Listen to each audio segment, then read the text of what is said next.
Здравейте!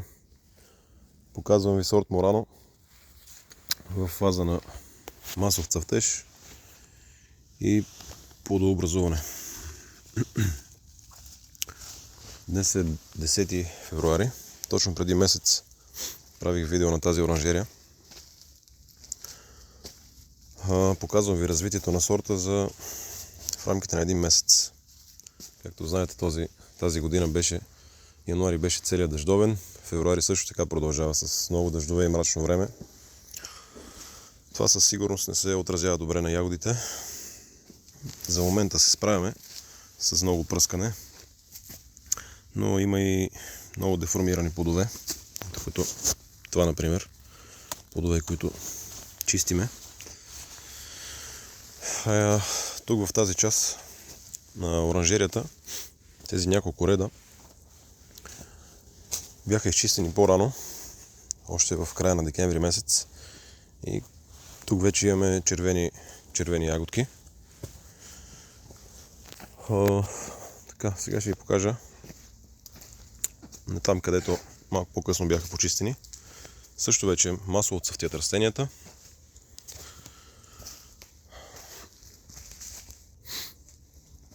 Какви бяха трудностите, с които се сблъскахме? При сорт Морано, това, което ми направи впечатление, е, че имаше много проблеми с брашневата мана. Многократни пръскания, брашневата мана тръгваше отново и отново. Това, което забелязахме ние, на местата, където лехата е по-влажна, където има по-добра влага, растенията не са толкова засегнати от брашневата мана. В по-сухите части на оранжерията брашневата мана просто е неукротима. Пръскахме с препарати като Цидели Топ, Топаз, Луна Сенсейшън и други препарати, които сега не се сещам, но всичко, което е за брашневата мана, е изпробвано. Мисля, че вече почти я овладяваме. Но не знам, ако някой друг колега отглежда ремонтантни сортове и има проблеми с брашневата мана, нека да се свържи с мене, да обмениме опит. Може с нещо да сме си полезни. Така, сега ще ви покажа. Както знаете, в тази оранжерия има и други сортове, които не са ремонтантни, сезонни сортове. Сега ще ви покажа и тях. Ето тази част тук на оранжерията е нашето опитно поле, където сме засадили няколко различни сорта по шетове. 6,5 клери, един шет Morning Vitality и един шет Rumba. И в тази част на там е вече основно Морано. Насам също е Морано. Така, сега ви показвам сезонните сортове. Най-популярният сорт, който е, според мен, поне за нашия район, сорт клери. Също масов цъфтеж и завръз. При сорт клери проблеми с брашневата мана не сме имали.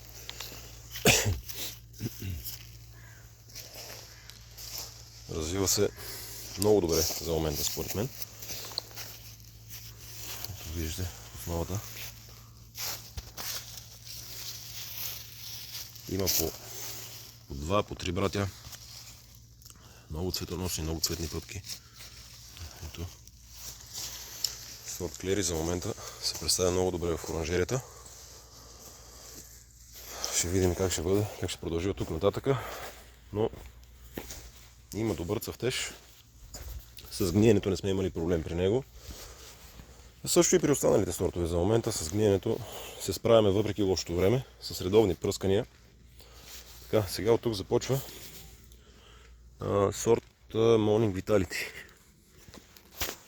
Сорт Morning Vitality все още не е в цъфтеж, все още не е почнал да се развива, въпреки че в оранжерията поддържаме плюсови температури вече е повече от месец.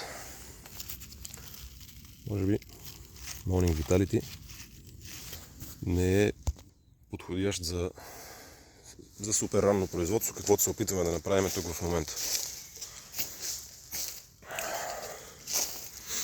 Все още няма цвят. На места може би на места излизат цветни пъпки, но ето тук има едно коренче Морано. Виждате каква е разликата. Това е Мурано, това е Morning Vitality.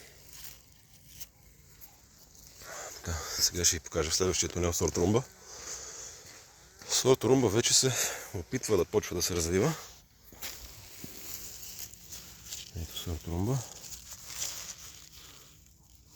И тук, ако забелязвате, има плодна пъпка вече, която се опитва да излезе.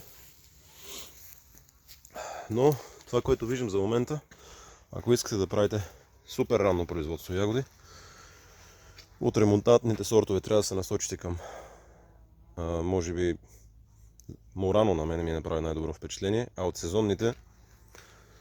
сезонните сортове само сорт Клери. Сорт Клери е в масов цъфтеж, не изостава въобще от Мурано. Ето тук насам, пак продължаваме с сорт Мурано. Виждате, цялата оранжерия е побелява от цвят.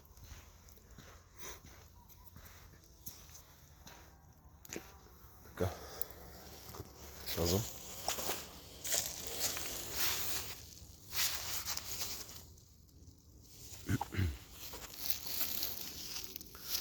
Ако ягодите продължават да се развиват така,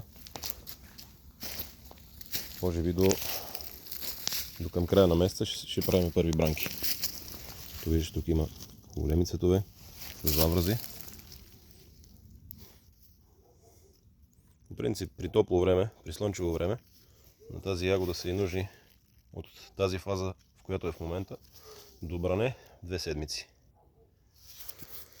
Но при условията, които са в момента, ще им е нужно повече време. Така, спирам видеото до тук. Следващата седмица ще ви покажа пак и нашите хидропонни ягоди в другата ни оранжерия. Също ще ви покажа и нещо, което техника, с която се здобихме съвсем наскоро. От може би около 10 дена инсталирахме на нашата база машина за прецизно напояване и торене. Вече ягодите се турат чрез нея с контролирано ЕЦ и ПХ. Така че ще направя следващото видео, ще покажа и машината, ще ви покажа и останалите ягоди. Това беше от мен за днес. Ако това видео ви е харесало и ви е било полезно за нещо, не забравяйте да се абонирате за моя канал, за да проследиме заедно развитието на ягодите.